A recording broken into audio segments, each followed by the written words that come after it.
meeting to order at 1935 with a flag salute, please. I pledge allegiance To the flag of the United States of America and to the republic for which it stands, one nation, under God, indivisible, with liberty and justice for all. All right, thank you all.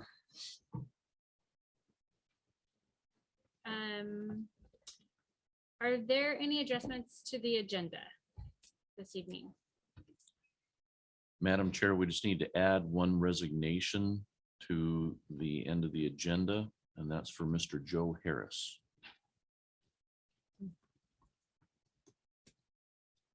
And then I would also like to add training dates under the action items for us to approve training dates in July or August for the new board, if that's okay with the board.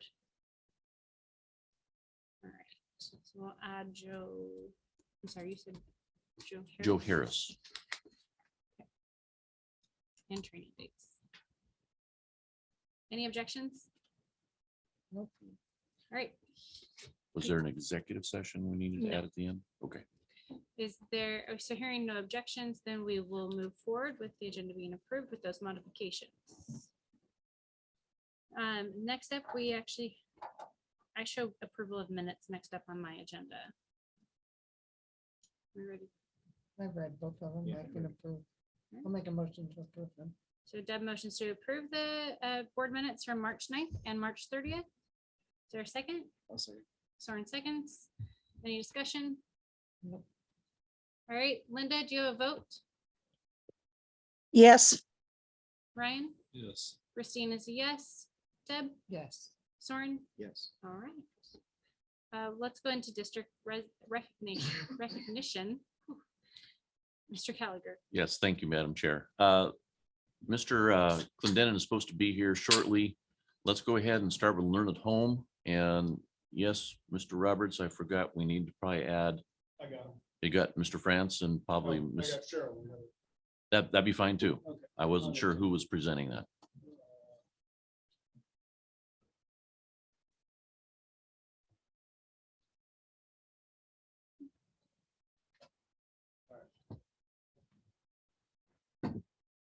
All right, good evening.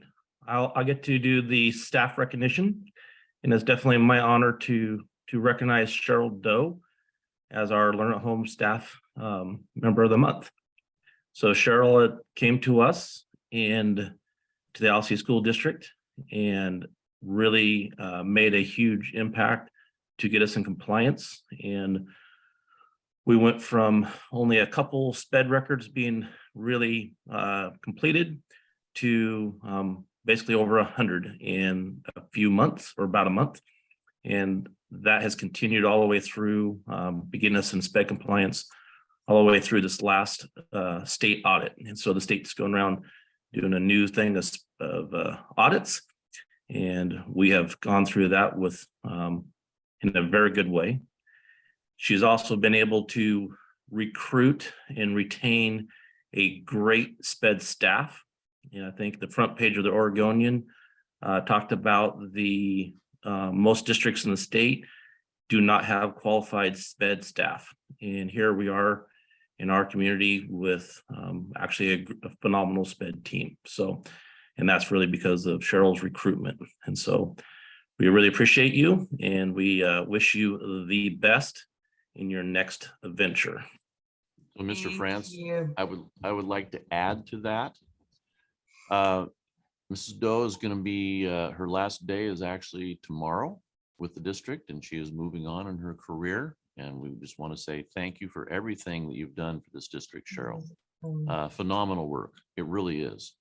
Mr. France alluded to an ODE audit that the district has gone through in the last year or so. That is not an easy process. And we came through with flying colors, and a lot of it can be attributed to Mrs. Doe. And so thank you again, Cheryl. You've done some phenomenal work here. You're going to be missed. And Thanks, don't be everyone. afraid to say hi and keep in contact. I think we need to give her a round of applause. Thank you.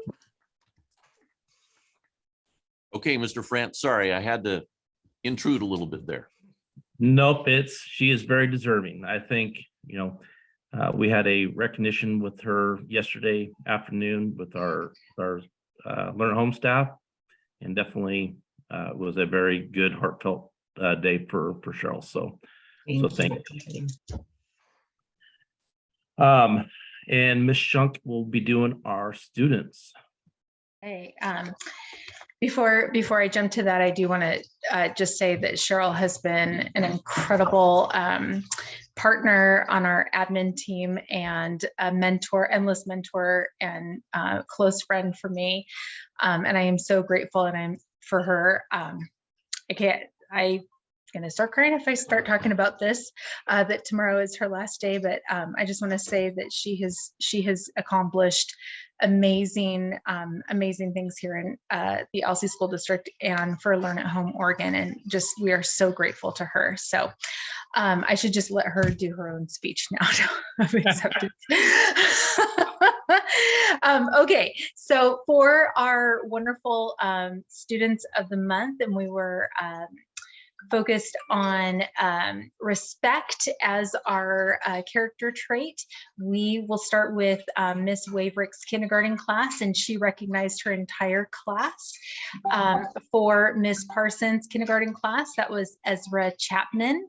For first grade, Miss Taglia's class, she recognized June Taylor and Drake Cohen.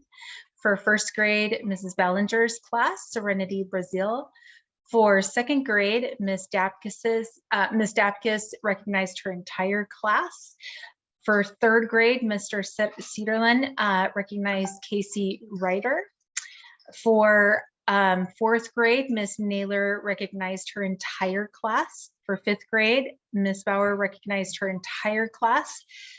For sixth grade, our middle school team, Mr. Barr, Miss Winters, and Miss Wills recognized Aslan Pruitt.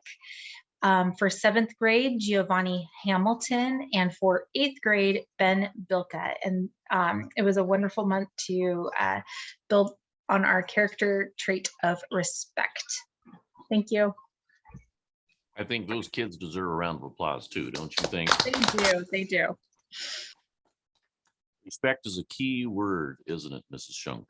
It's a key word for students to adhere to, and it's very important that they all respect each other. So thank you very much for that presentation.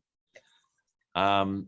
Clendenin, I noticed you snuck in here. Are you ready to do the brick and mortar district recognition? Yes, sir. I'm sorry for being late. Go ahead and come up to the mic if you wouldn't mind. Sitting in on a couple more conferences.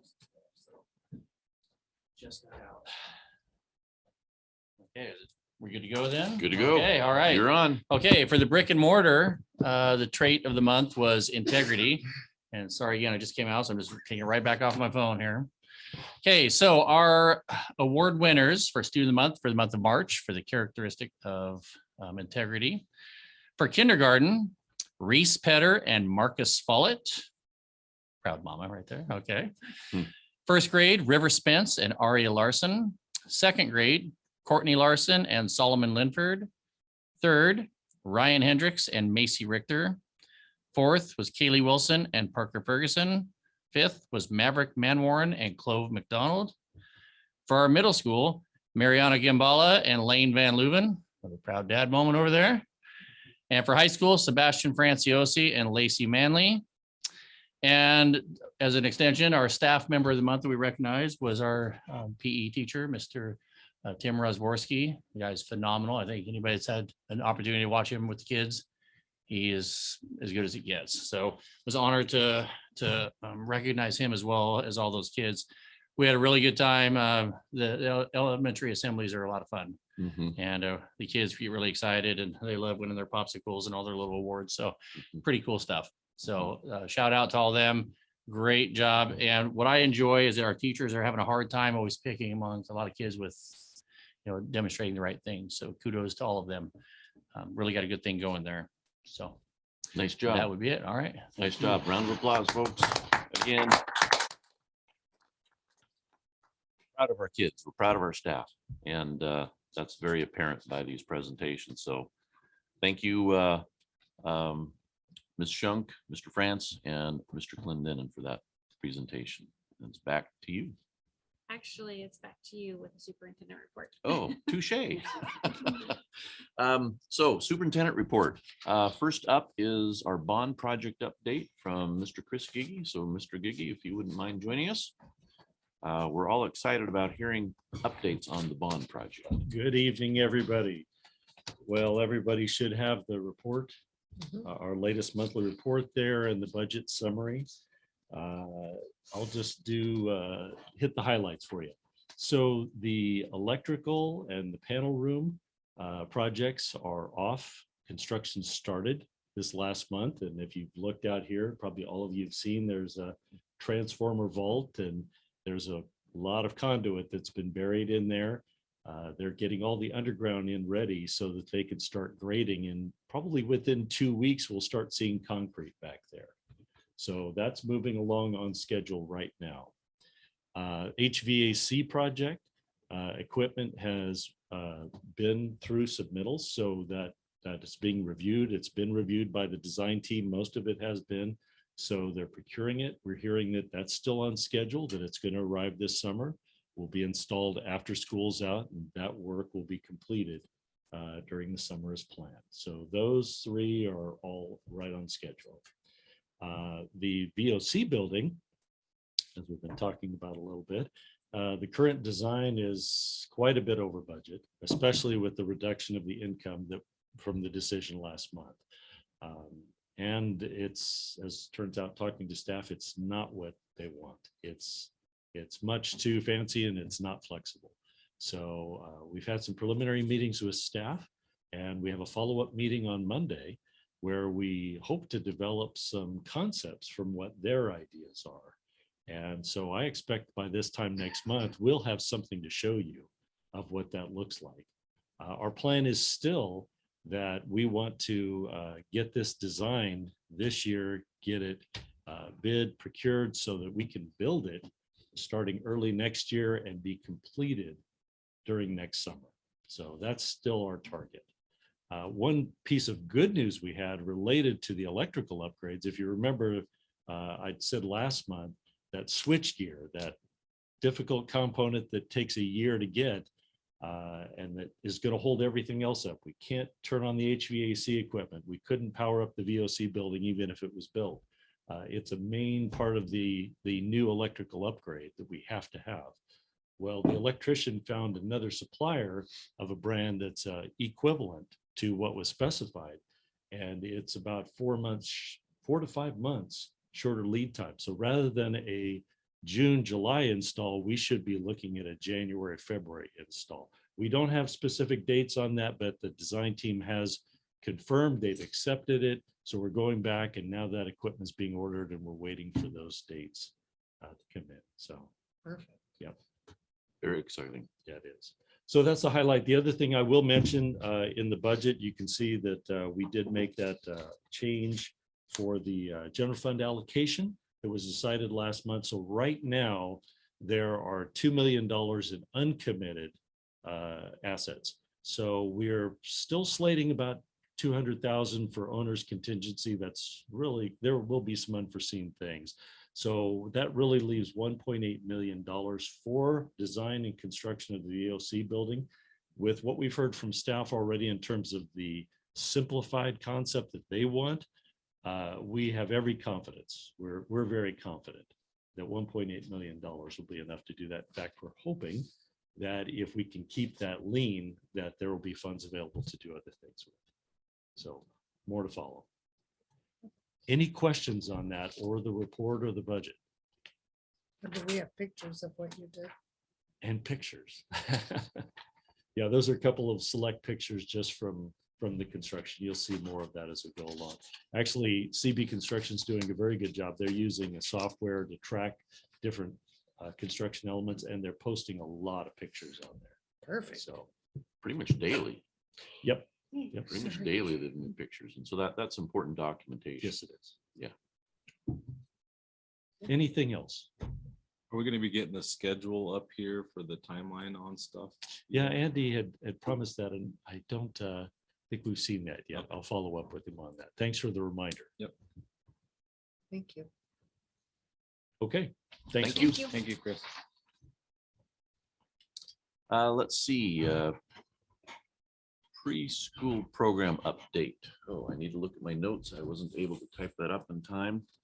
Mr. Rothenberger and I met with the executive director of the preschool program, had a really, really good discussion. I don't know, Nathan, is Mr. Rothenberger on there yet? He is? Okay, if you could unmute him. So Bart, you there? You betcha. Can you hear me? Yep, we can hear you. So Bart, don't be afraid to chime in as I kind of summarize what happened here. Okay. We had a good discussion with the executive director. We asked about, is there an MOU in place between the district and the preschool program, which is also supplied with grant funding from the Preschool Promise Grant. And he alluded that it supposedly exists, but nobody seems to put their hand on it. So that's one of the things we're going to do is reestablish that memorandum of understanding between the district and the preschool program.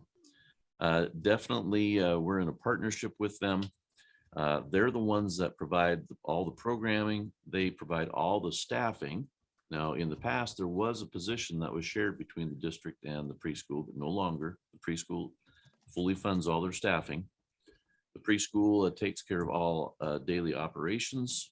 They take care of all supplies and materials, and they also pay for internet and phone. They reimburse the district for those expenses. Where it's at right now was a house that the district purchased a number of years ago. Apparently, they were originally located in a modular back behind the school district.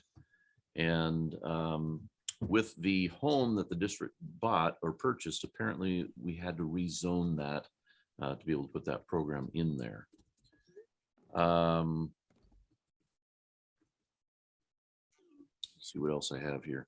There has been some donations made by the preschool program to the district to support different programs.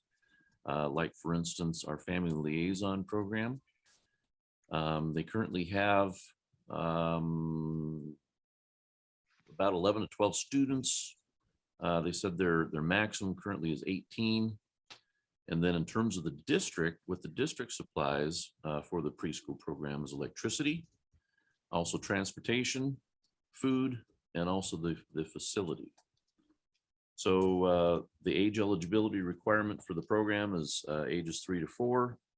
Apparently with the, there's a waiver that they were able to attain that eliminates the economic factor in terms of a student being able to enroll there.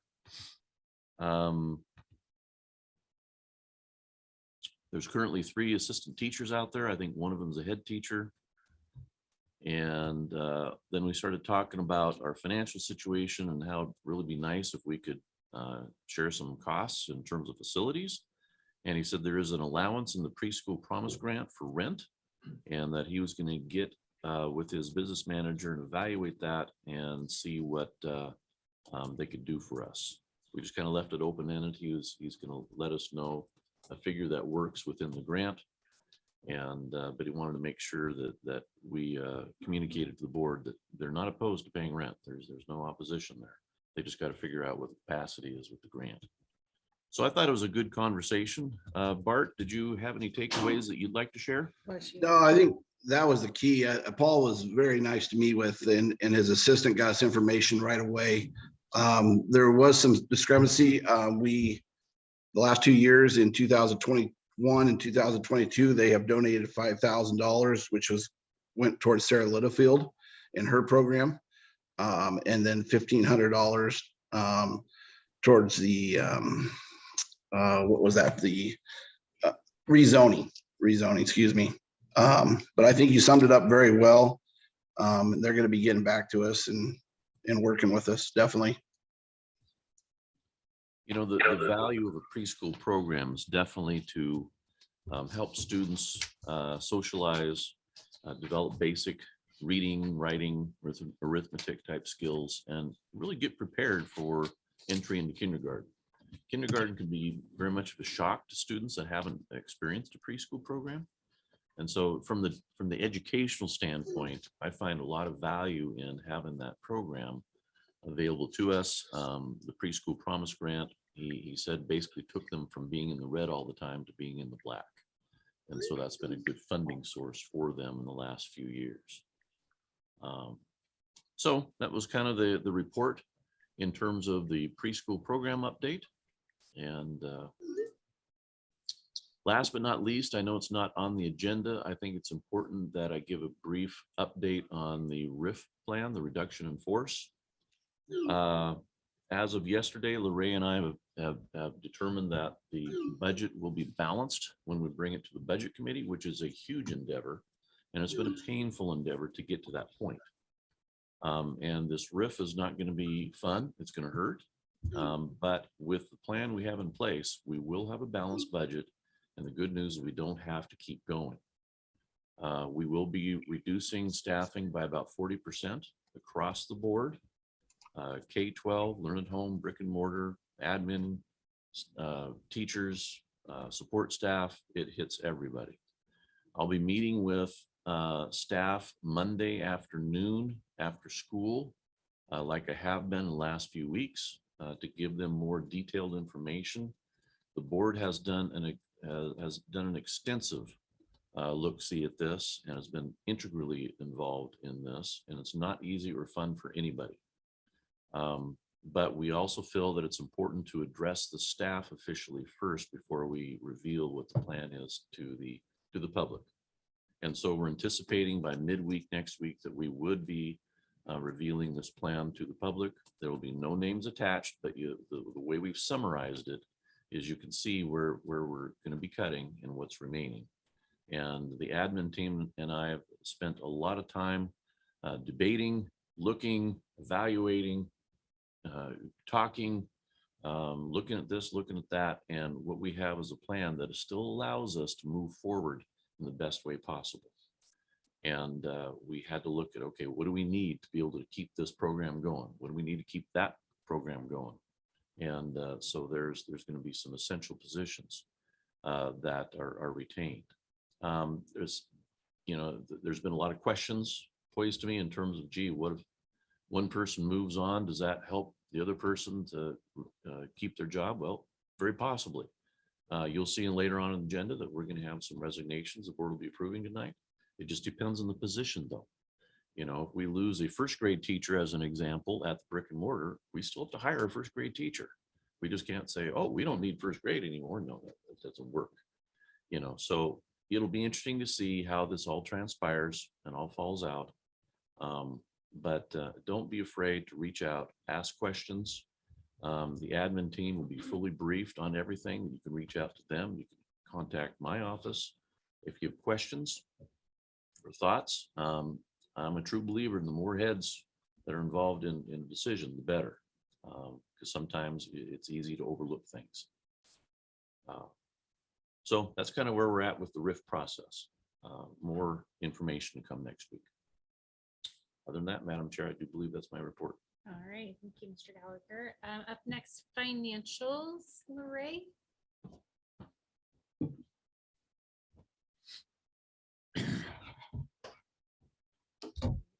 I actually have an item that didn't get onto the agenda.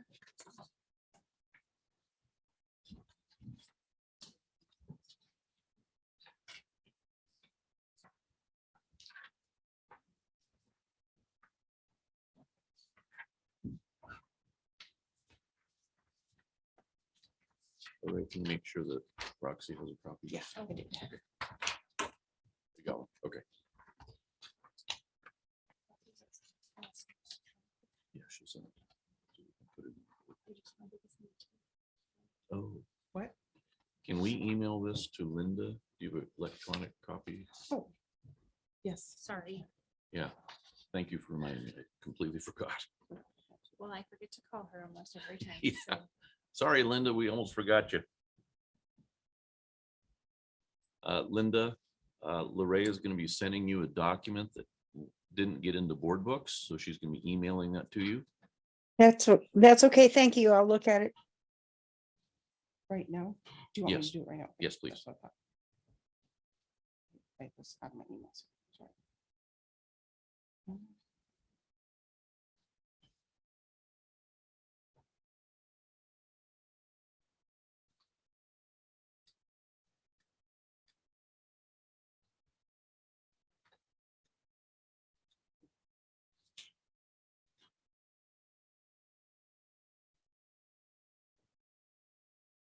Did you also email the bills I sent you earlier to the board members?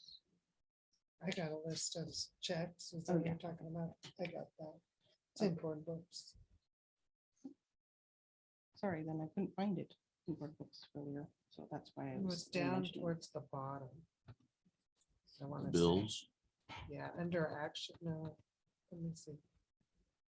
Was there the other day, I swear. They were there the other day because I even had a note. Now I don't see it. No, I don't see them either.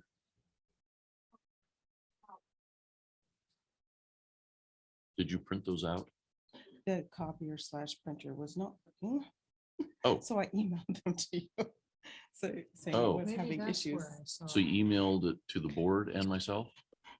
just to you, so you could email to the board. Oh, didn't know Sorry. that. When did you send that? This afternoon, like about 5:30. Yeah. About 5:30. I do not see it.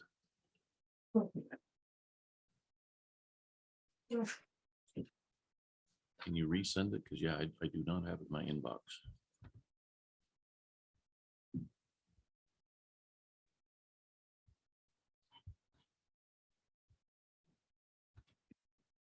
So I just sent it to you again. Okay, And I did send the other one to Linda, so she should have it now. okay, so Linda, you should have the one additional document there. And as soon as I get the bills from Oh, Ray, I will send that to you also. there was a few that did print. Okay. I'll go ahead. Well, that's weird because my notes were even in there on those bills and now it's gone. Wonder if you remove the item, if it removes your notes on it. It had That to, is because my really notes are weird. gone.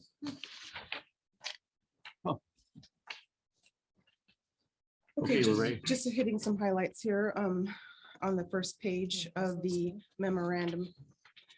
We're still at a 3.75% interest on the LGIP account, which is good. It has, you can see in the financials revenue that it's been helpful for us. The enrollments have gone down again, 24 students. So the enrollments for the whole school district is 446. 8 from the building have lost and 16 from Learn at Home. And so from the financials of the revenue and then the expenditures, I went ahead because I talked about it last month. The state school fund has increased. So I did put, they were going to increase it in March. They didn't increase until April, but I went ahead and in that column said we anticipate that 11 million from the state school fund. So that helps the ending balance. And we have, since we're coming to a close this year, we have one more common school fund of $31,000 more, and we're expecting 55,000 still from Kings Valley Transportation that's revenue from 21-22. Because we went down from a 90% to an 80% on the transportation reimbursement. So that's helpful. And then I wanted to show you on the expenditure side. As with the document in front of you that shows you the transfers. Is that one new one you just passed out? This is for transparency purposes. So legally, I have the appropriation's been given, but transparency needs to happen. So that's why I'm providing this to you. And I would let you know, I'm gonna let you know, kind of walk through it. So on the expenditure report, you can actually see in March, there's a negative 144 of in the transfers from the general fund. I put the 200,000 back in, but I had to use 56,000 for more for the bus replacement. And so that's why it's 144, not 200,000. If you see that. And then it says I made an error and it says I encumbered another 171, but it's actually, I double hit that 56,000 that I did for bus replacement. So that'll actually be the 158 that I am showing here in yellow highlight versus 107. 102 versus 102. And so going off the schedule of interfund transfers, this kind of gives you some history. It'll also be kind of laid out in the budget document, but it tells you what's actually been transferred, the 2 years of actuals for 1920 and 2021. And then we go to budgeted. Budgeted, we had the 530,000. Of that, for bus replacement, we're going to use 136. Capital projects, we're going to use 0 as anticipated. And nutrition services, this is where you'll see that I have used the 120 that was originally designated in the budget process. You can use 40,000 more. And this is to fix that beginning fund balance from the audit, the beginning fund balance from 21-22. You noticed it during the audit presentation. And then ECF under is Electronic Connectivities Fund Grant, Fund 258. This amount came in at a negative 191,000 roughly from 21-22. So to fix that, after we've received all of our money from getting our SAM.gov registered and getting all those, the money that we should have gotten a while ago, we had 75,000 still to pay. So that's why that 75,000 is going to be a general fund transfer to use up part of that 530 appropriation. So instead of the 200,000 that we're wanting to leave in the budget, in the general fund for your capital projects, it's 158. So hopefully that explains that, because just wanted to be totally open with that. 200,000 is not going to show there. It's going to be more like a 158. Just in the other financial reports show you every month they come along, but interest is pretty decent. That we're revenue side. You can see on the expenditures, there's an orange, and that just shows you your negative that I transferred back. It was kind of an oddball orange, and so I was like, what is that? And then it gives you more of a breakdown of what your expenditures make up year to date. Before I leave here, I was just going to go over this resolution that I was hoping you guys would approve tonight. And it's to do with just the bus replacement fund, moving from the support services to the lease payment section. It's over the budget. So the budget needs, the transfer has to happen. So any questions on that transfer Just simply appropriation? moving around of funds. Yeah, it shows 0 at the end as a result from that fund. And then while I'm here, is there any questions on the ASB or the or the bills in the ASB account? That might be one of, it's about $3,000, 3,001 to the leadership that will, I forgot to add it to the transfers, but it will be a transfer from the general fund to clean up prior years. That we're in the negative. Yeah, to clean up prior years. Do we need to vote on that? Or is it a small enough amount that you can Oh, it's just a move small it? enough, yeah. Okay. Good question. So my notes disappeared on the bills, so give me a minute because I had Okay. some questions on some of the bills.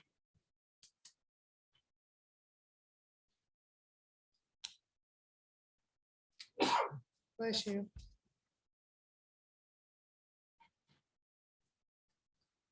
So one of them was voucher. Oh, I guess it's all 1280. Sorry, I don't have my glasses on, so it's a little bit. What page? 32823, it would be Elber's license insurance 1661. Oh, that was an agreement for contract. He's a construction, he got his contract license, and that was an agreement. But isn't that his personal license? No, we use him to be the contractors. I thought he was our building maintenance guy, not our licensed contractor. He was, I think we required him to get one so he could do the building and not have a licensed contractor. He was our district licensed contractor. is I what don't understand. remember that coming to the board. I think that was a before my time, kind Before of. my time too. I don't I remember that coming to the board, and I definitely don't remember approving that, so I'd like more information on that. Well, I can say we did approve the construction. We didn't approve to pay his personal license, Well, because he can I take will- that okay. license outside the building and do construction work elsewhere. so I will have you We work on we that. need to look at it. Thank you. I will look further into it. Okay. Because I'm not comfortable with that.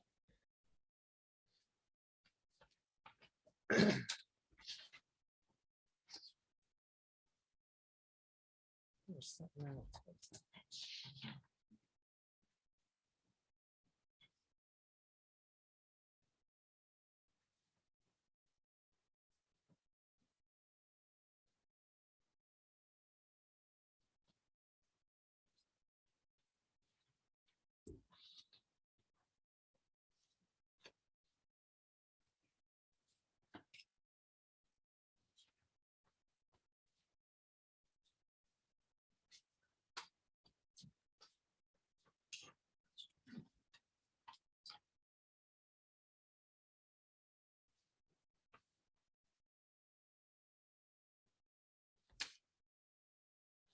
Oh, so one of my other questions was this adult food. And then it says food snap breakfast January, food snap lunch January. What does this mean exactly? I think it's going back to Corvallis School District as your, yes, vendor payee, back to Surratt. So, So we pay The- them for our lunches, is that what that means? yeah, we put it in the Yeah. system when an adult What they comes would through or charge you whatever, for. and it goes into the system as the count. They report it and then bill us back for their expenditures listed out. Okay, I guess I just have never seen it Kind of a, wrote out that way, so it was, oh, yeah.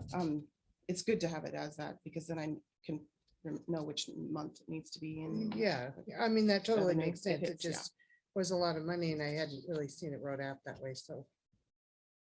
Yeah, it's your food service department. Corvallis School District.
I guess that's all I can see at the moment.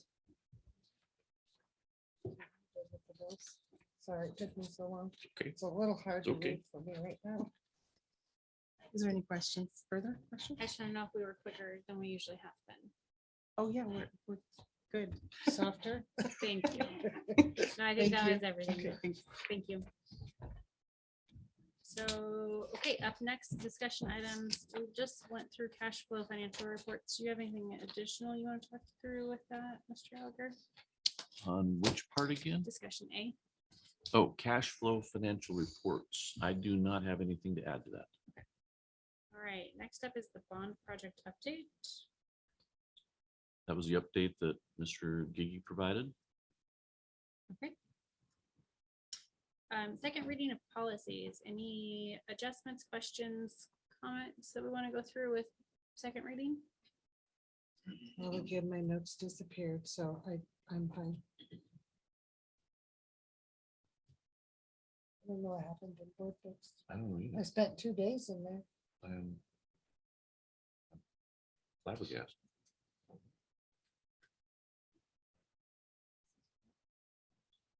If you would.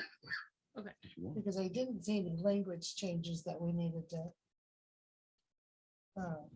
Okay. I mean, I just read the policies and policies, saw that. yeah. Saw the ones that they proposed and saw the ones that they deleted, and there was Mhm. no, you Yeah. know, Mhm. things that we needed to choose from, so.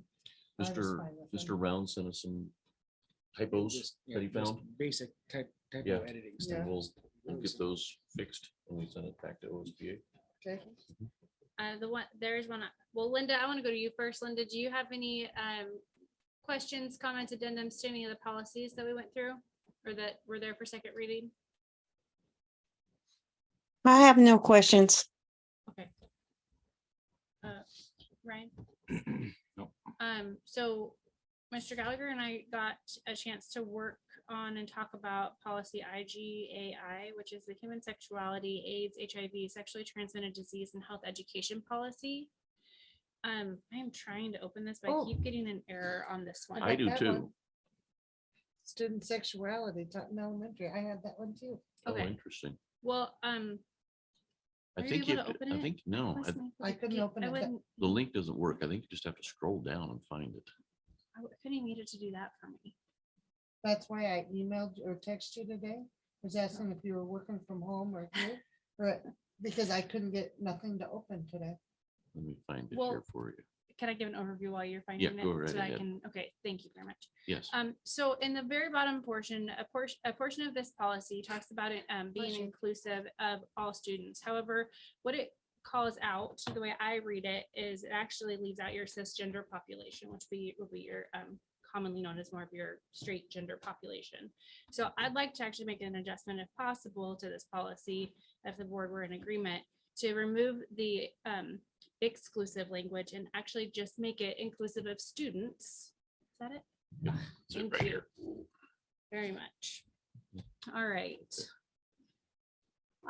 So I'll just read the portion that is new this year. It's highlighted. It says the district's health and sexuality education will provide information on menstrual health and will be inclusive and informing of transgender, non-binary, intersex, and two-spirit and queer students. Be positive and not fear or shame-based. Be age-appropriate, be medically accurate, be culturally responsive, and be accessible for students with disabilities. I think, and this is open for conversation, I think, for the board, because however we adjust this does impact all students in our district. But with the way Oregon's going, there's a lot more that keeps getting added that makes things exclusive and starts pulling things out. I would rather take this language and say that we are inclusive to all students and leave it there so we do not have to continue to make adjustments. That is my first thought on that one. Is the AR the procedure for the district? The AR is a procedure for the district. What you're referring to here is the actual policy. Yes, so then in addition to that, I'd like to request that Mr. Gallagher actually work with his team to write an AR, which is then a procedure for the district that talks through how teachers will provide material outlines, whatever that might look like in that AR to the parents for these classes. I think we've seen a lot of controversy in this space.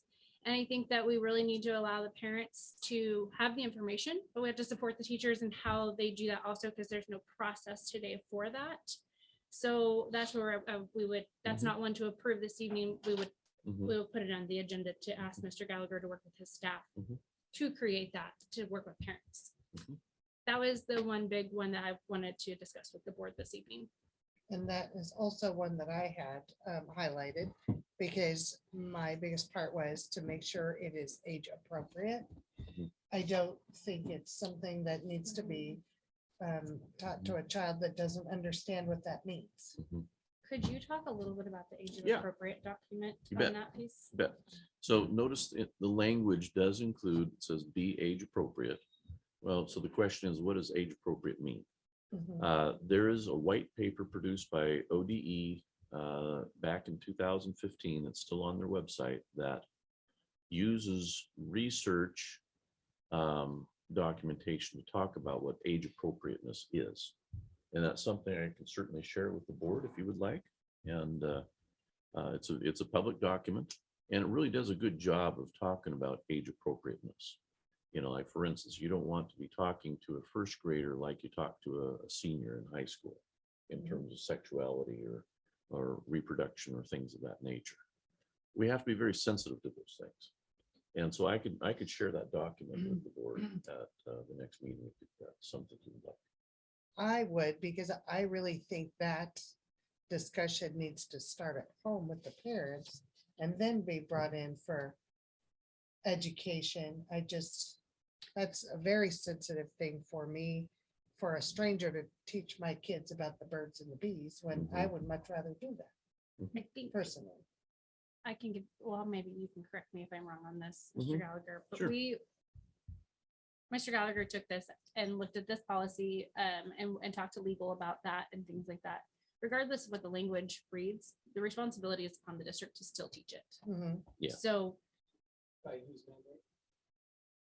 those are through state mandates that require the district to teach those, the materials and to be inclusive and not be able, so we don't have any authority to remove any of that. We can change all the language that we want in this, but the ORS states that we have to do that. Yeah. However, I think that's where we, and maybe I shouldn't say we, but the thought is if the parents are interested in this, and this is something that they also feel is sensitive to their homes, then they have the education and the materials able to them, so they can they can opt in, opt out, whatever that program looks like, however that AR reads. That would be something that would be worked on, and then that would be presented to us also to review, correct? Absolutely. And legal as well, correct? Yep. Thank you. Yeah, So that as long was- as everybody in the community is aware of everything that's gonna be taught, then they could do the opt-out if they feel like it's too early for what they're comfortable with or whatever, as long as they know what's gonna happen at the school and they can choose. Well, and that's the age appropriate. That's the piece of it I think I would like to see. Mhm. What is the age appropriate? Mhm. And what is the material that's being taught with the age appropriate? I could also share the actual state standards on sexual education, so you Yes. can see how they defined it at different levels. Yes, I think that'd be good too. helpful.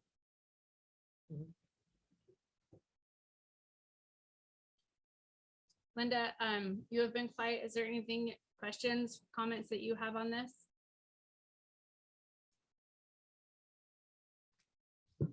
No, I'm fine with what your discussion has been. So what I want to make sure I'm hearing this correctly. In terms of the AR, sounds like there's interest to come up with procedures that define ways to engage parents in sexual education curriculum. Is that the way that Yeah, and is that the main? At the very emphasis? least, make them aware of exactly what's happening when. Okay, yeah, prior to, yeah, not saying the X-rated videos No, coming out, no. but prior to the whatever the documentation is. Mhm, mhm. So parents are informed, is Yes. what I'm hearing. Then they can make those decisions, what they feel is in the best interest of their own child. Yes, And also keep in mind that parents can opt their child out of any kind of, curriculum or lesson or whatever, anytime they want. Right. Right, They what need to know exactly what it is. But they to be need to able know what it is. Mhm. Yes. I guess I just have one question on that. With this AR, what you're writing an IGAI AR, Yes. but in your opinion, would it benefit to have an overarching AR from curriculum in the district? I'm just curious your thoughts on that. 'Cause the On how goal- to share On curriculum. how to share curriculum. That's 'cause not a I do bad think- idea. I do think that parents really do want to be engaged, but sometimes it Yeah. is difficult to know who, when, what that looks like. And then also I think that puts the teachers Uh-huh. like they're under a microscope. So if everybody just has the same understanding and expectation, it really just leads us to success in building those relationships. Uh-huh. Absolutely. Let me look at that. We'll get to patron comments in a little bit. So I'm gonna ask to hold public. But there was no sign in for comment Oh. and there's no agenda for us, so just let us know when there's public. There is a patron comment section, and I did notice that will be just, people can just come this evening.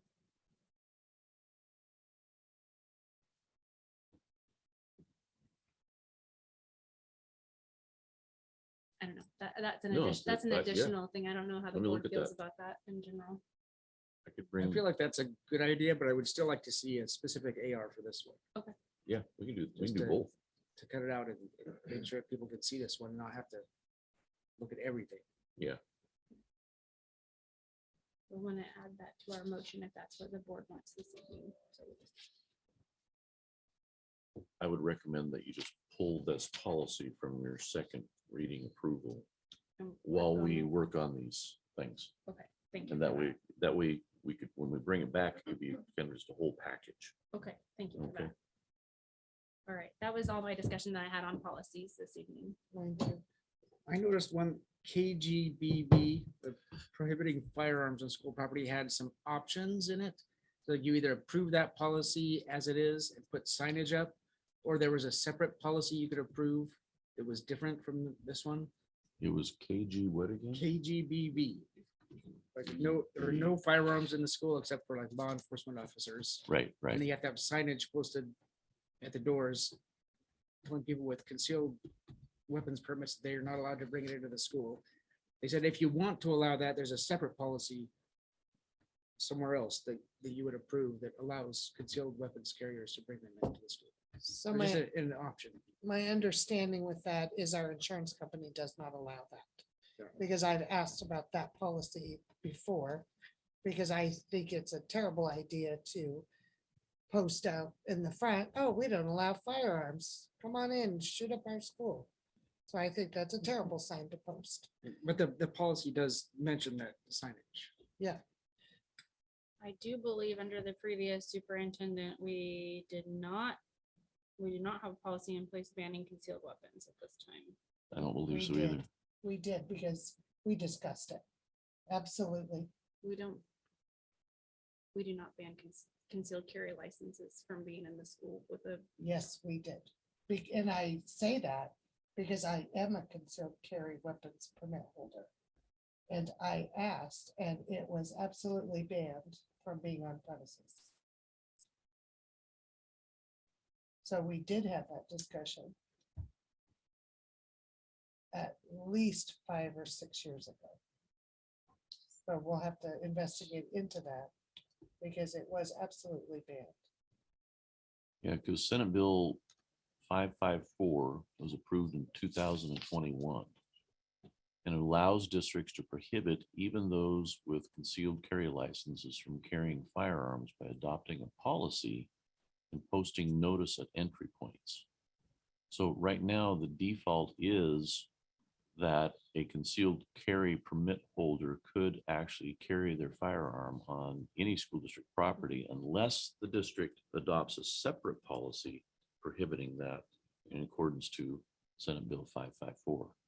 and I'm looking at what we have posted right now, and we're under the K group policies, the KL ones with community relations. We do not have a policy prohibiting concealed carry. So I was told we absolutely did. Our insurance company did not allow concealed carry on premises. Usually insurance companies will comment on whether you allow staff to carry on Yes. campus, and that's where the insurance comes from. And yeah, they don't allow that to happen in Oregon, but in terms of prohibiting the public, that would have to come through a separate policy adopted by the board under the Senate Bill 554. I'm just telling you what I was told. Sure, no, I understand, I understand. Does that reference the secondary policy? Secondary, The policy? one that, so So this one is a proposed policy and it says Right. It is simply a proposed that policy. you could, the firearm has to be unloaded and in a locked motor vehicle. Mhm. And it says the exceptions for concealed carry licenses does not apply on the grounds of the school. Mhm. I would be a proponent for removing this from the package. So removing KGVB, Yeah, allowing concealed carry KGBB. by licensed holders. So I have a couple thoughts on that. I'm not against the idea of people who carry like firearms on the school if they're trained, but also being a concealed carry permit holder. I found that like the training for that was kind of a joke. I was did an online questionnaire and I never had to know which end of the gun was which. And I'm a little bit uncomfortable with that being the basis for being allowed to carry one in school.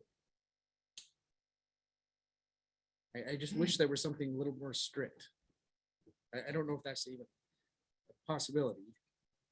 I mean, It's up to the That's board. the I mean. state of Oregon, honestly, Yeah. with the concealed weapons, but it seems unfair to tell somebody who legally Right. possesses a firearm with a legal concealed permit that they can't.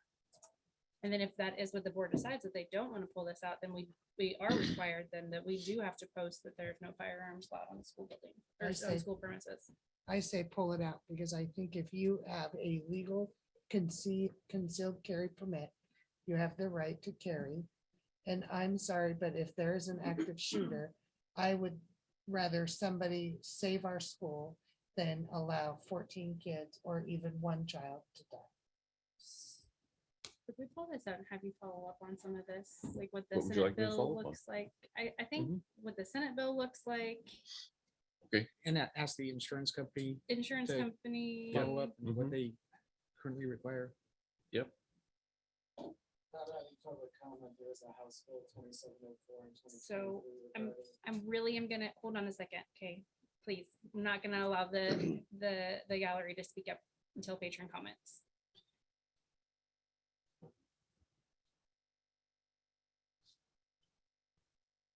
So I will dig out my old books because I Do have that. all this. Because we don't have it approved right now online. That was what I was pulling up was today's online. Because I know I had this conversation. I don't doubt that by any means. Because Yeah, I was this- against that fact. Yeah, this one here is a proposed, it's proposed by OSBA, so it's not one that we currently have.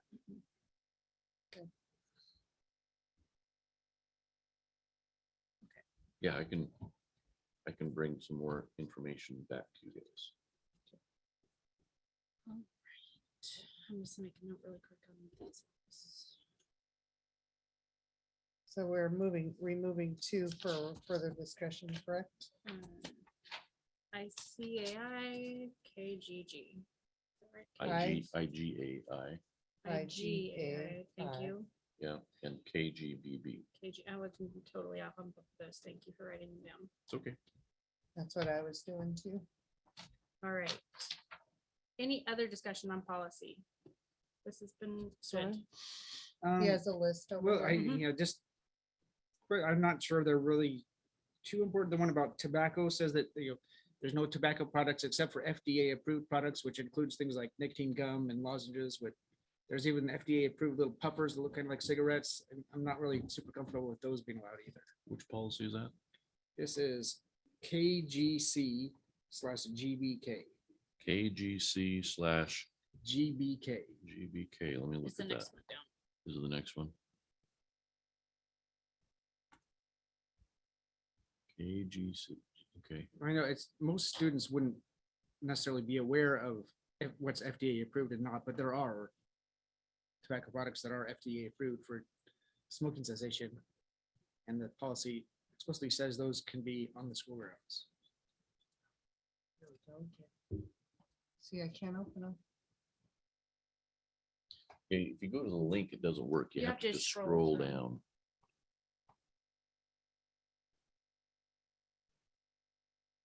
So which part are you referring to in that policy, Mr. There was- Rounds? It's the, like, the I the did. last bulky paragraph.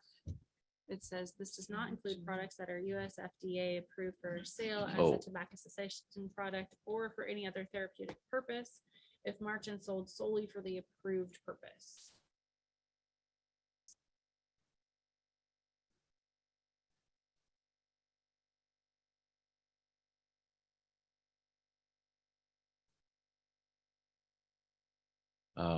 I would suggest that we pull that one too and give me a chance to take a look at that. I find that kind of odd too. That language.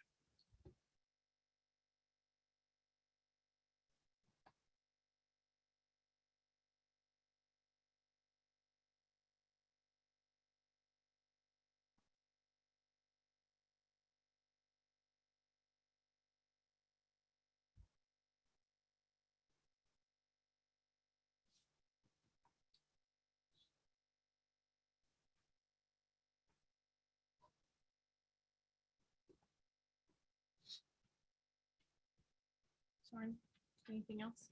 I just had a question on one JE about attendance, and I do know that there is currently in the legislature a bill to reinstate fines for not attendance, and I just didn't know if that would affect our policy if and when that passes. In JE with the current one or the J- proposed new one? I pretty much just looked at the proposed new ones, assuming Okay. that the other ones would All go right, away. let me pull it up here. My question was just if there's any language that might need to be changed in that, if and when that bill.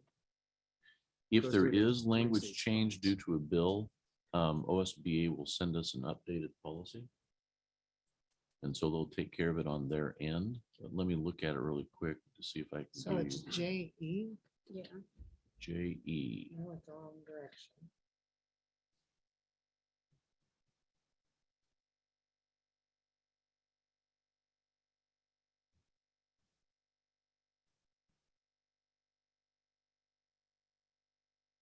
Like some of these policies are long. So this is not a new proposed one. This is a modification to what we have in place today, I believe, right, Soren? I didn't note that. I just noted as a question that I had about whether it- that would be affected. Is it JEA? Right above that. Oh, right above it? Yeah. Oh, JE. Okay, let me look here.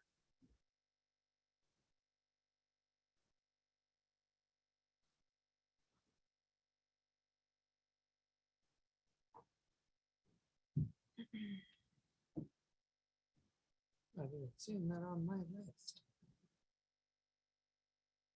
So your question is if that language goes through reinstating fines for lack of attendance, will that Right. change? Right, will board that policy? affect this policy at all? Yes. Because it's not mentioned in here. I'm sure it would, if it passed. And that's where OSBA, once it passed, they look at all the bills. I mean, once the legislative session is over at the end of June, they'll go through and they'll actually tweak policies in accordance with the new laws and then send those out. They usually send them out quarterly for updates. You'll probably see that in the fall sometime, if there was a change. Because there's also the JEA-AR that talks about who has to issue citations, and I don't know if the fining would be a task of the principal who issues the citation, or if that's. Yeah, that's a controversial one. For years, it's been kind of county by county that the judges have been informing school districts that don't bother sending us attendance citations because we won't process them. And so I have been involved in a county in my career where there was actually it was a partnership between the school district and the local judicial system that they did instill attendance fines. And it was a very collaborative process. The goal was not to fine parents. The goal was to get the kids in school. And so it's been hit and miss throughout the state. I have not reached out to the judicial system here in this county as to whether they would process attendance citations or not. I would have to find out. But it'd be interesting to see if that legislation actually goes through, because then that would be another expense for the state to look at, because it would be a whole system that you'd have to put into place. And it's not easy, but it can be done and it can be effective. Would there be some sort of work on our end to start doing that? Oh, yes. Yeah. Because like I said, Keep in it's mind. definitely a partnership between the school district and the judicial system. And again, the intent is not to fine, the intent is to get kids into school. And sometimes by bringing the parents and the kids and put them in front of a judge, that gives the judge an opportunity to really work with those families and find out what kind of supports they need. How can we get your child to school? And really influence the importance of being in school and school attendance. Do you want me to look at more of this at this point, or just kind of the question? It was really just a question as to whether the language might need to be changed soon. It might, Right, yeah. And I guess that- OSBA would send that out. So they'll watch that policy. go Yeah, we'll have to through. watch and see if that legislation actually goes through or not. Mhm. I don't know what stage it's at. Do you know the number of the bill? I don't recall. It just Okay. was on actually one of those legislative updates that was Mhm. BEA sends Yes. out. I was like, oh, look, Okay. I was just gonna say, they're really good about keeping us updated on what's. Yeah, in they front of really us. This is related to one of our policies that I just read, so. Yes, yes, absolutely. Okay, so just so I understand, here's what we have. IGAI is removed from this cycle and we're instructing Mhm. an AR to go along with that. Mhm. KGBB is removed from the cycle and we've asked for, we've Further- instructed for some additional information. Mhm, KGC GBK mhm. is removed and that's the tobacco products one. Yes. Okay. And so I can look at the US FDA approved exception piece. And it speaks about staff in there, not students for the tobacco one, just so Correct. that's a noted too. It doesn't Correct. reference that for students. Yes. I Okay, mean, not against somebody wearing a nicotine patch under their clothes if they need to, but stepping out to use a little FDA approved puffer doesn't seem appropriate. Yeah, not on, this is a tobacco-free campus. And so if they need to use a product like that, they have to go off campus. Staff. That would be my goal too. other policy discussion. All right, let's move on to outdoor school grant application after school, April 24th through the 28th. Mr. Clendenin, can you help us out with this one? Can you take the hot seat for us? Yeah, so Linda take the can hot hear seat. too? Thank you. So what we provided for the board here is the actual grant application for outdoor school. Outdoor school is not required by state law, but it is required that Oregon State University provides a grant support system for schools that do want to participate in outdoor school. Unfortunately, due to COVID, we've lost our momentum with outdoor school, and that's very common amongst different districts throughout the state. And this year, we're wanting to take advantage of this grant opportunity and reinstate outdoor school. And Mr. Clendenin has been an integral part of looking into this, and we've got a lot of excited kids, from what I Yes, we do. understand. Yes, we do. And so, Mr. C, if there's something you want to say in addition to what I've already said. I think you summed it up. We've been a little slow getting back in the game. A lot of districts have been back in it over the last couple of years. We're kind of last one's kind of getting back to that table. Our grant application was accepted, so it's basically completely covered through that process. Camp Tadmore's got a long, rich tradition. I've spoke to the director multiple times now just about their processes. I feel very, very comfortable with what they've got going over there. The planning has been excellent. The feedback's been good. Our kids are lined up, staff's lined up. So when you say comfortable, I'm gonna. You're gonna push on that one. Yeah, no, I understand where you're going. What do you mean by comfortable? I What- get you. what So, kind of insurance are you getting? The thing that, so Jen Grube is the one that runs Western Oregon Outdoor School. Okay. Jen is a local educator running preschools in the area. She's been involved with the Corvallis and Paloma school districts as an extension. And she's run the Western Oregon Outdoor School for a number of years. One of her comments to me early on when we were having this discussion just about our kids coming up there and kind of participating there, she wanted to remind me that first and foremost, it is school. This is not playtime. This is not just we're going to run around and camp and hang out with our friends for a while. This is still school, and there is supervision, there are rules in place, there are expectations about behavior, et cetera. What we've come to, expect from a level of supervision that would make us all as parents and educators comfortable with our kids being in that scenario. So we covered a number of topics through some casual conversation, just with the world as it is right now. They have a lot of rules and things in place that I feel very comfortable putting our students into that camp. So for young kids, I mean, for some of them, this might be a first experience. Correct. In an outdoor setting. Correct. Which is exciting, but also scary. Yes. So if a student feels very uncomfortable or something's just not right. Processes are in place, so we do have staff there. There will be camp counselors, of course. We will have staff there. Right now it's Sarah Harris. She will actually split that duty with Skip Lynch. So we'll have a combination of teachers there over the course of the week.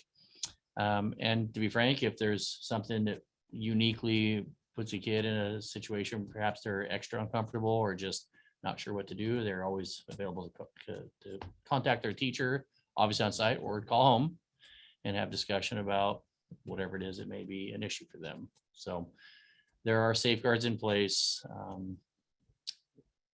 It's very well run with a high degree of respect among the schools out there. There's a lot of schools up and down the Willamette Valley that go to Camp Tadmore. So is it just going to be LC kids that are there? or No, will be I others? believe I forgive, I should have brought that with me. I think there's 6 other schools there when we are. Yes, ma'am. Is there still students and parents that go volunteer there? My understanding is yes. Because usually junior and seniors do that, don't they? Yeah, there. So one of the things Sarah Harris was actually reaching out to Mr. Crow to inquire if maybe any of our leadership kids may be interested in volunteering as camp counselors and stuff. And I know that unfortunately with all the college visitations and other things, a lot of our kids have been gone and with sickness and stuff. So we're still exploring, perhaps even trying to get a couple of our own kids over there as counselors. But yes, there's a myriad of kids representing a lot of schools. And the reason I say that is because when Noah was filling out his application for OSU to go to college, they want to know, what have you done to volunteer Sure. in your school for things like that? And he did that for 2 years. It is him an and Jamie opportunity. and Abby, and that was really viewed. And so, Absolutely. and he loved doing it. He loved going and he loved being a camp counselor. Right. For the kids. I couldn't agree more. So I'm in full support of it myself. I think it's a neat experience for the kids. Well, they loved it. Even Devin, he had a great time there.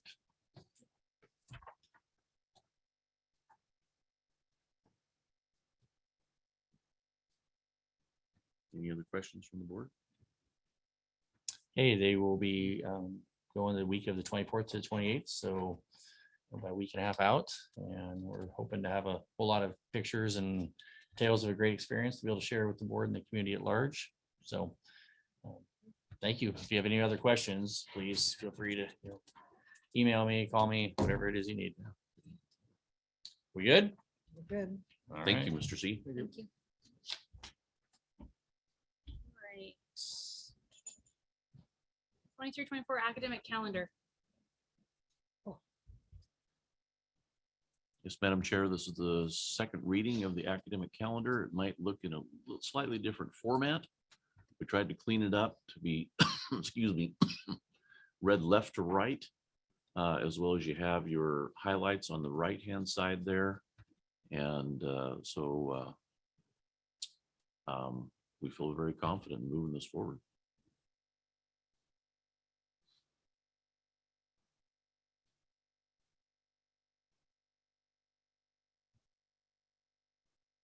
What were the changes that we made on this? I forget. We're starting a week later than we normally do. And then in November with Thanksgiving, we're actually doing parent-teacher conferences on that Monday and Tuesday. And our stop date is about the same as what it's always been. We still have 2 weeks at Christmas, although it looks a little funky in terms of, January 1st is on a Monday and the rest of the week is still off. Yeah. But it's just how the calendar fell. We have our spring break, 4th week of March. And it meets the instructional hour requirements by state law. And identifies some possible makeup days if we have too many snow days or something of that nature. I think that's about it for the highlights. I think there's one more highlight, Mr. Gallagher. Yes, sir. On days, on weeks where there's holidays on Mondays, we go Friday. Oh, good point. Yes, good observation, Mr. Rothenberger. Oh, yeah, we've always done that in the past. So why isn't the first week in January doing that also? Basically the whole state is doing that, taking that whole week off. Was there, because of the way the calendar is? Yeah, formed? because of the way the calendar is, yes. That's why, because they always get 2 weeks off at Christmas. Right. Yeah. And so because the week of Christmas starts on the 24th. If you pushed it back, they would get more days. Yeah. And like if you started the 3rd, because I believe we get, yeah. So that means we wouldn't start school. August 28th. Kids would start August 28th. Teacher in service be August 21st. And don't we now start the week of the 21st? Or no? With kids, yes. We do? Yeah. Yeah. And keep in mind, this was also pushed back a little bit to allow more time for the construction and the bond to occur without interference of education, as well as, just forgot the second one, left my brain. Nutrition. Yes, the Food food service. service component. Yeah. We're meeting with Corvallis next week to reestablish that. And this way, there's still a week that we would be on our own. That would be the last week in August. We felt that was more conducive than having it 2 full weeks that we'd have to be on our own for food service. So what is the idea for that? What does that look like? It's going to be our own food service staff preparing the food rather than relying upon Corvallis School District for that last week in August. I'm gonna be barbecuing, Deb. Sounds good. We thought the cafe would cater. Hey, that's a Let's great do it. idea. Send up staff. We're all over it. I got a great barbecue. Let's do it. Any further questions on this calendar? No, I think we touched it out. All right. We've got the outdoor school grant to talk through at this time now. Which is a little, wait, no, I lied. I was just looking at attachment, not the actual list. Sorry, my mistake. Capital improvement recommendation.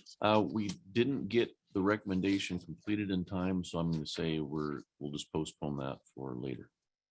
All right, and then resolution 2308 is what Lorraine had proposed to us for the appropriation of transfer same fund. 40,577.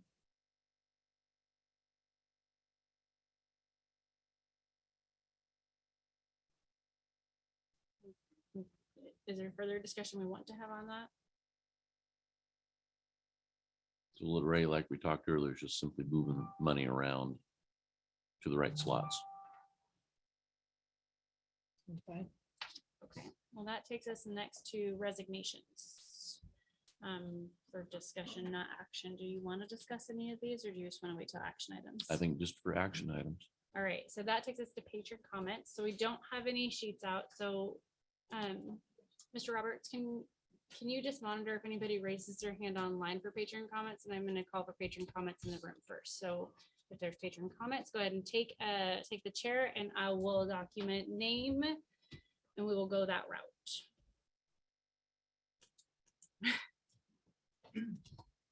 Thank you. Yes, thank you. Hearing your consideration of those policies tonight, I would like to make a recommendation for you to hear that we potentially look at posting an online library for some of those curriculums. And I'd like to extend the thought process into the books in your library as well. A good recommendation to meet parents in the middle is maybe have the staff create a syllabus that lists their books of choice, their assignments of choice, so parents can review in an appropriate manner in advance and ask questions timely. So we're not bombarded with 2 days before sex ed class starts saying, I want my hands on that curriculum so I can see what's going to be taught to my kid. So if it's posted and available all year long, you know, we have every opportunity to review those as we see fit. So I'd like that consideration. Thank you. Thank you. Come on up. And I'm not probably going to spell your last name correctly, so can you help me out? CEPERICH. Thank you. And it's Russ, correct? Separate, yes. Thank Russ. you. Okay. So first and foremost, I just like clarification on the preschool waiver. Is that because of reduced income requirements that it's waived, or is that just like, do you pay to go? You mentioned they had gotten a waiver to avoid. Yeah, they got a waiver to eliminate the factor of economic Meaning you status. don't have to qualify by being like Correct. under a certain income. Correct. Okay. It I was just opens it curious. up. It opens it up. Okay, what I was trying to share is House Bill 2704 could influence your decision on concealed carry if it passes in 2023 legislature, because it will require metal detectors installed if the school decides not to let concealed carry people carry a gun on campus. Mhm. Could be very cost prohibitive. So before you make that, I would wait and see what happens with House Bill 2704, because if you do decide not to allow it, you're gonna have to install metal detectors, which I don't know if that'll pass. I mean, that's a good question. Outdoor school, I'm a big fan. My kids went in Portland. I hope it goes well. On the sex education and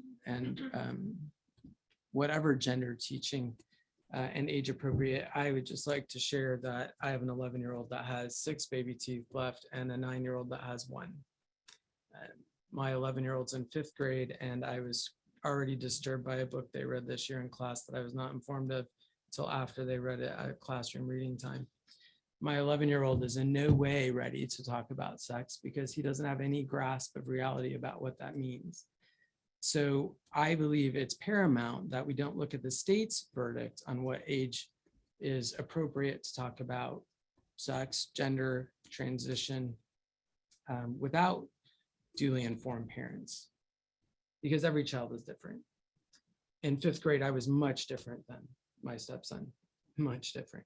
And there was a state requirement in Indiana where I grew up at. 5th grade, we had the birds and the bees talk where you learned about genitalia.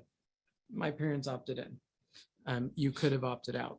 But today's day and age, it's much deeper than that.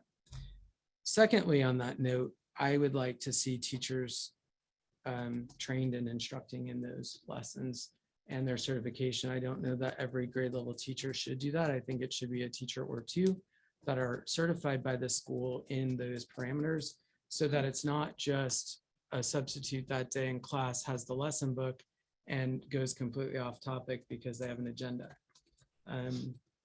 It was always our science teacher that taught that.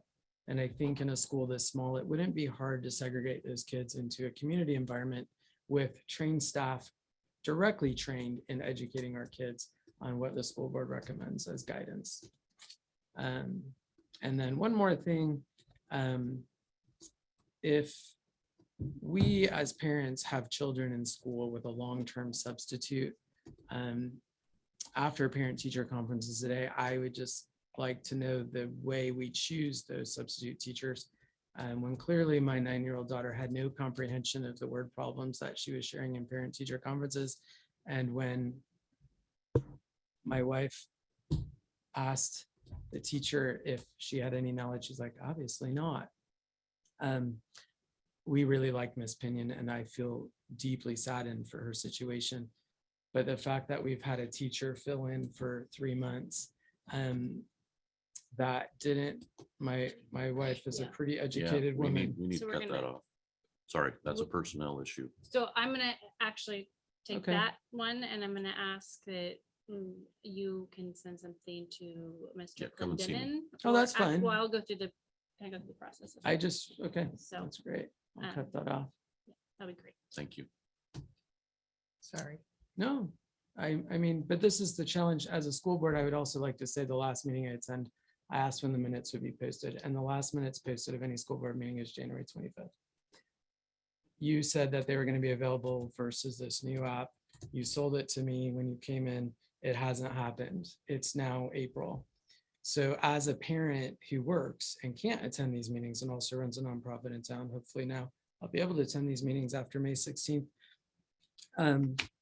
I don't think that January 25th minutes is substantial for the community to know what's going on in the school board on April 13th. So you promised that they would be available online, and that It was, should be. they are not. Let me double check. When you I'll click take a on look. 2023, January 25th is the last minutes posted. Okay, Yeah. herein lies the other concern is the last board meeting that was on Zoom is very difficult. It's about 5 clicks deep in the website. So maybe entertaining like a quick tab for Zoom link board meetings for parents would be good, because I'm not that astute on the internet, but it was very difficult for me to find, and it was over by the time I logged in. Okay, well, On then board my books. mistake, and I'll err in that, but where it's not, I don't know where board books is. So Why don't you send me an email and we can Sure. connect? I'd like to help you with that. Because I think it's important that parents are engaged. And if there's something that we need to change, we can certainly look at changing it. Yeah, absolutely. I mean, actually heard that I, before, too. It's That'd be- multiple steps into the website to find it, and you have to know where it is. Okay. Yeah, so posting. it's difficult to navigate. Well, posting the minutes where they should be posted, Yeah. it'd be easier. So, Anyway, that's all I have. And thank you for your service to the community. Thank you. Nathan, is there anything online for hands up? All right, board member comments. well, I would like to just state that as Russ has stated, finding things on our online is very difficult. And making it easier for parents such as myself that doesn't like to go wander around and click buttons and get lost online, making it maybe a little easier for parents. And then I also would like to definitely say something about the sexual policy. I think we need to approach that very carefully because I personally am a very modest parent and I just don't think it's appropriate at some ages to put information out there that's not age appropriate. And so that's for me. Thank you. Linda, I'm calling on you because you're quiet. So any board comments? No, I don't have any board comments tonight. Thank you. Okay, then let's move into action items. First up is payment of bills. So I would like to approve payments of bills with the one left out until we get further information.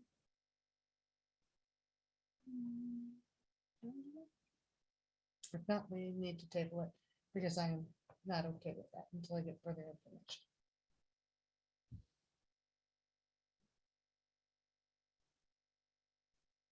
Well, the bills have already been paid. Yeah. But I can still bring more information back to you as the board is requesting. Yeah, because I'm not okay with approving that.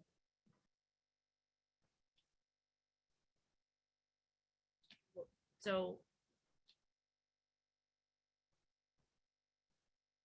payment of bills still needs a motion, I guess, to Yeah. pass. I have a quick question. Do I have, I noticed that my partner's name is on here for getting checked. Do I have a conflict of interest here? I will abstain from that. No, Is it a conflict of interest or just declaring? It's reimbursement. it's just a reimbursement. No, it's not. Because you're not approving the payment, you're just approving the bills as it's paid already. Unless you would like to, I mean, you can always declare. It's really up to you. It's pretty minimal. Yeah, I don't see an issue.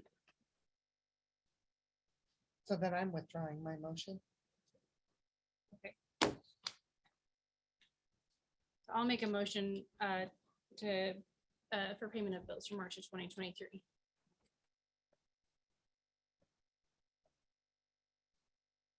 Is there a second?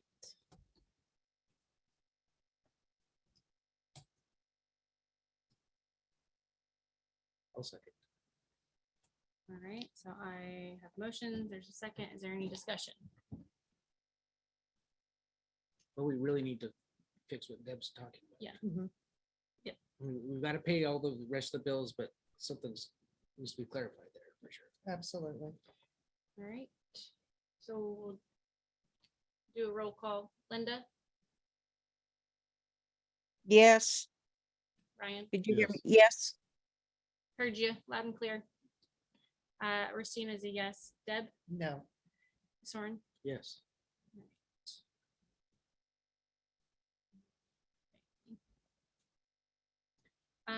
second reading of policies. So I could make a motion to approve these policies with withdrawing KGBB firearm, AI sexuality with some adding an AR to that, and then KGC GBK to be removed. All right, so there's a motion to approve policies withdrawing IGAI. Yeah. In addition, IGAI-AR to be created, KGBB, KGC-CBK, GBK. GBK.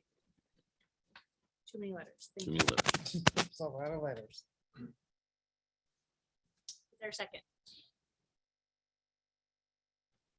I'll say it. I'm giving it to Soren this time. Okay. Any discussion on policies? No. All right, Linda, Yes. Ryan, Yeah. Christine is a yes. Deb, Yes. Soren? Yes. All right, motion passes. Resignations. Mr. Gallagher, can you go through resignations? I know Yeah. there's an additional one as well. Yeah, we have the resignations at this point is Haley Rose, our halftime K through 12 counselor. Joy Jordan, who is one of our building teachers in PE and health. Jill Teglia, who is a Learn at Home Oregon teacher. Cheryl Doe, who's a special education director, and then Mr. Joe Harris, who is middle school science. Is there a motion to approve resignations? I'll make a motion to approve resignations as read. Thank you. I'll say it. All right, Ryan seconds. Any discussion? Nope. All right, Linda, Yes. Ryan, Yes. Christine is a yes. Deb, Yes. Soren? Yes. Next up is the acceptance of grant for outdoor school. Is there a motion? I'll make the motion to accept the grant for outdoor school. All right, that motion is to accept the grant. Is there a second? I second. All right, is there discussion? Nope. All right. Linda? You have a vote, sorry. Yes. Ryan, Yes. Christine is a yes. Deb, Yes. Soren? Yes. Next is the actual approval of outdoor school chat in Camp Tadmore Sweet Home, April 24th through 28th for an overnight trip.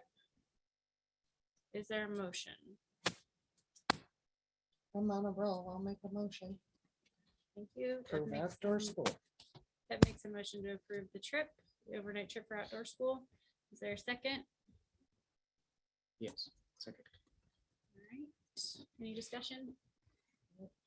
All right, Linda, Yes.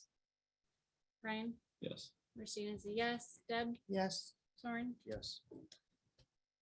Motion passes. 2023-24 academic calendar. Is there a motion to approve the calendar? I'll make the motion to approve the academic calendar.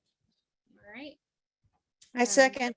Deb motions, Linda seconds. Any discussion? Nope. Linda, Yes. Ryan, Yes. Christine's a yes. Deb, Yes. Soren? Yes. Motion passes. Capital improvement recommendations has been removed from this action item.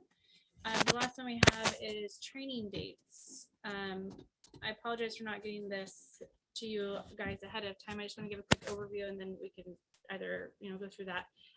There's 4 date sets that I'd like to present for, I guess, what we could call tentative approval so that I can ask Mr. Adams to put us on his calendar.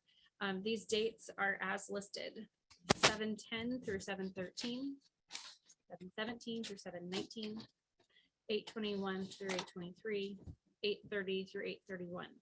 I've checked with Miss Nehardt and she these dates work for her as well. So we just need a board approval so that I can let Vince know if those training dates will work for anybody. I think we may have to adjust after it in Say, how do we do possibly that? even the beginning of July to see if that'll work for new board members. So July 10th through 13th, 13th, okay, July 17th through 19th, 19th, August 21st through 23rd, okay. August 30th through 31st. That's the weekend of Labor Day. Is he looking at multiple days of training or It would just? be 2 usually. And Two. so both those dates in July work for Ms. Erot, and both those days, both those August. I think selecting 2 would be sufficient. And just heads up, the 8:30 through 8:31, I believe falls on the Labor Day weekend, kind of Yeah. in that same time frame. So Well, and my concern with 10 to the 13th is you're coming back from the 4th of July weekend, probably not a good time. So I'm kind of leaning towards the 17th to the 19th of July. okay. Ryan's like, I don't care. I'll leave it to the two that will for surely be here. Soren, do you, Yeah, I should probably go to training too. At this time, no idea. no idea. I know that there's a board retreat for the Friends of the Library Board that I'm on sometime in July, but we haven't, because I don't date yet anyway, so. Okay. we can take I just want to second make fiddle. sure we can hold something with him to be like, just, at least we're Yeah, on his yeah. calendar, because we'll want to. I don't have anything set in stone then, so just get the dates there. So do you want to pick 2 different? So I was thinking maybe, if you don't mind, I'll make a motion for the July 17th through 19th date and the August 21st to the 23rd date. Yes, Those are the most appropriate. I'll second. Of course. go to the state training August 11th to 13th? State training, We haven't discussed. I was just curious. Yes, we approved 2 August. members to go. August what? I think it's 11th to 13th. Okay. Okay, so motion is 7:17 to 7:19, 8:21 through 8:23. Okay. I motioned, Deb seconded. Any discussion? Yep.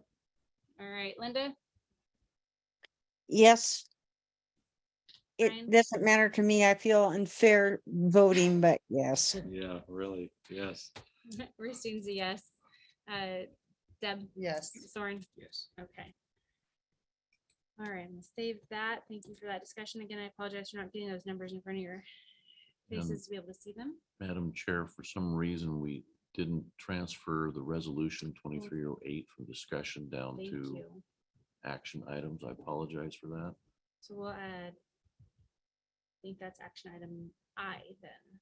Yes, So What was the resolution number? 2308. 2308. And that's, for the transfer. of Yes. Funds. Mhm. Okay. And is there a motion to approve the resolution 2308 as presented by Ms. Sullivan? Go for it. Okay, I'm on the roll. I'll make the motion to approve the resolution 22-2308. Deb motions, is there a second? We're on a Second. roll tonight, Swan. Any discussion? All right, let's vote. Linda, Yes. Ryan, Yes. Christine's a yes. Deb, Yes. Soren, Yes. thank you for catching that. Mhm. All right, before we adjourn, there's some key dates. So April 18th is the next fireside chat. Outdoor school, the April 24th through the 28th. For parents, May 8th is the ALC Dental Day. And May 8th through 12th is our Teacher Appreciation Week. Thank you for being here, and we will adjourn this evening at 21:15.